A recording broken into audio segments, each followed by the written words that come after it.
Hi there, I want to talk today about understanding forces that act on structures.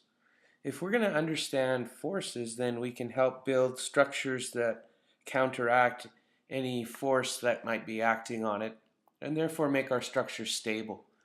Let's look at the book, the physics book that's on the table. A physics book sitting on a table has some forces acting on it. It has an upward force, which we call the mechanical force of the table. And of course, it has a downward force, which is the force of gravity. Now, the book isn't moving anywhere. And so, because of that, we would say the forces are all balanced. And balanced forces are desirable when we build structures. If we have a structure where the forces are unbalanced, that's bad because the structure is going to fall over. So unbalanced forces, when it comes to engineering, is usually bad. So what is a force? Well, it's either a push or a pull on an object. It's usually invisible, and it comes in many different forms. And one of the most common forms of forces that we have to worry about when it comes to structures is, of course, the force of gravity. So let's look more carefully at that. Mass and weight aren't the same when it comes to physics or science. Normally, when we speak of mass in science, we're talking about the measure of how much matter is in an object, how many particles make it up. And we usually, in Canada and any country on the metric system, would record this using the units of grams, or if it's a lot of mass, kilograms. So 1,000 grams is equal to 1 kilogram. However, weight is not the same. We often hear the term, I'm going to Weight Watchers so that I can go on a diet. And that's not really the right way to use the scientific term weight. It should technically be called mass watchers, because if we go on a diet and we exercise more and we eat less, what we're really losing from our bodies is mass, not weight.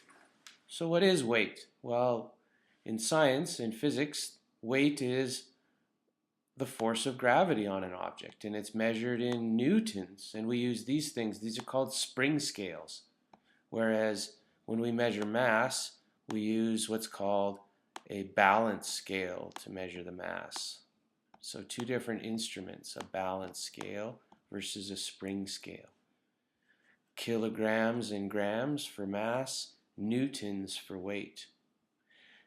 Now, on Earth, weight is just the pull of gravity.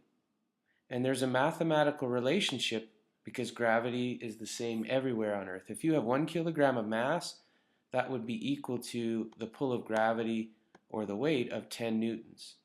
If you have 100 grams of mass, that's the same as 1 newton for pull of gravity. So, do things that have more mass always weigh more? Good question. Not always. When you stand on a bathroom scale, the scale is made of springs, and the farther down you push the springs, the higher the number on the scale. The number tells you your weight. On Earth, it is true that the more mass you have, the more weight you would have. But pretend we go to space, and you're drifting over to a floating bathroom scale, and you put your feet on it. Your feet do not push down on the scale at all. The scale shows that you would weigh 0 newtons. You have lost your weight. But do you still have mass? Yeah, you still have stuff in your body. So there's a good idea of how mass and weight aren't quite the same. On a space flight, your mass would be the same, but your weight would have changed. To sum her up, the mass is the amount of material. Mass doesn't depend on where you are. Your weight is how much your body pushes down on a scale in newtons. Your weight depends on how much mass you are. So on Earth, the pull of gravity is about 10 newtons for 1 kilogram because of the size of the Earth. But on the Moon, it's about 1/3 the size of the Earth, and so your pull of gravity would be about 3.5 newtons for 1 kilogram. Let's keep going.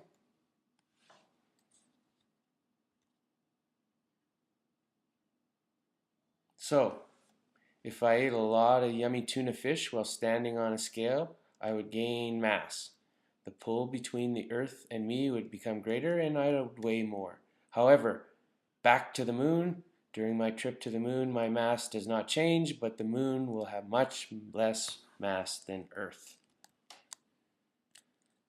Let's look at a quick video clip about weight and mass to help us understand this a little bit more.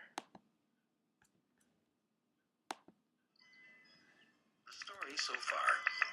All masses attract all other masses to a certain extent. The Earth, being a very large mass, exerts a very large force of attraction which is called the force of gravity. This pulls all objects towards the Earth at an acceleration of roughly 10 meters per second per second. The force of gravity acting on a mass of 100 grams is called 1 Newton. And now, weight versus mass. If anybody ever asks you what a Newton is, yes, you could give them an apple, or a couple of golf balls for that matter, or a small flashlight battery, because all of these have a mass of about 100 grams. And when the Earth pulls them down with an acceleration of 10 meters per second, we say that the force of gravity acting on them is 1 Newton, or that the apple, 2 golf balls, and the flashlight battery are all pulled down to Earth by a force of 1 Newton. How many newtons are pulling you down to Earth? Well, the simplest way to measure a force is to use a Newton spring scale. If we hang the apple on it, we see that the Earth is pulling the apple down with a force of 1 Newton.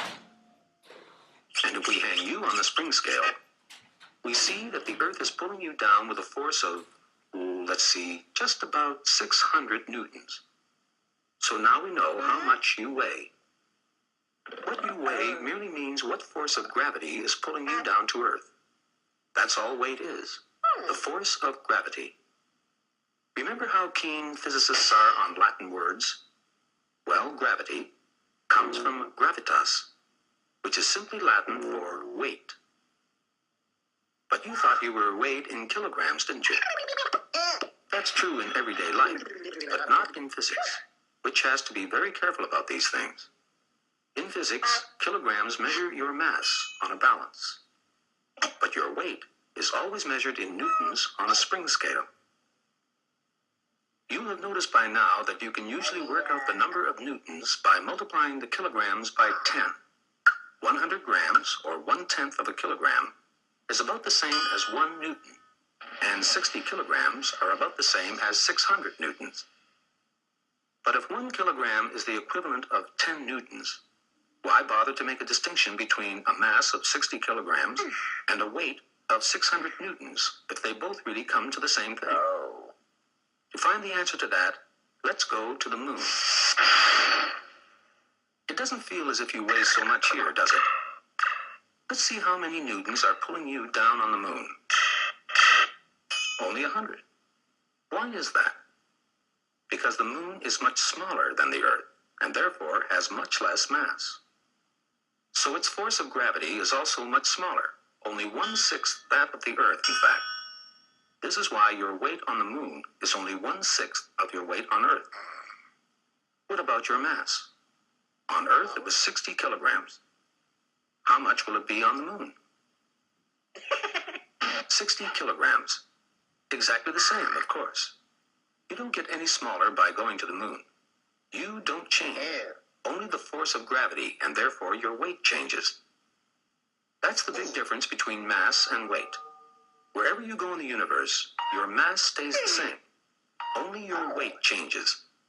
So if you're not as slim as you'd like to be, don't eat so much. You should join the Mass Watchers Club, because you've got a mass problem. But if all you want to do is lose weight, go to the moon.